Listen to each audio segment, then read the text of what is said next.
पवित्र सुदशा व्रत समस्त को शुभेच्छा आउ स्वाधीनता दिवस रे समस्त को अभिनंदन।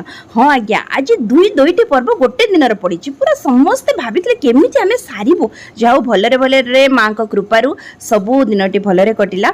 देखो केते सुंदर माँ ये भोग लगौं। देखो ये आंब जो भोग लगुच मो हजबैंड जाइले भुवनेश्वर श्रद्धार आनी माँ को पाखे भोग लगुच। देखो माँ भी केते रकमर पिठा सब करी बहुत कष्ट आम आज स्कूल तो सब पलि गलु माँ को हेल्प करि पारलुनी तो माँ तंक माने बहुत आज समस्त भलरे सबू रोसे बास करके एबे आसिक आम स्कूल पहुँचलु। तो एबे देखो तुम व्रत बांधुची माने दिन जाकर माने आज पूरा दायित्व रे ही दिनटा जाइए। आज पुणी प्रबल खरा जहाँ भलरे भलरे दिनटी कटिला। देखो तुम व्रत बांधुची माँ को प्रणाम कली आ मो माँ को भी प्रणाम कली। माँ केते सुंदर रोसे करिसेंती आम लगे एबे आमे खाइबु। जहाँ दिनटी भलरे कटिला। मिनी ब्लॉग आसी पारुनी आगो को निश्चय आसीबा।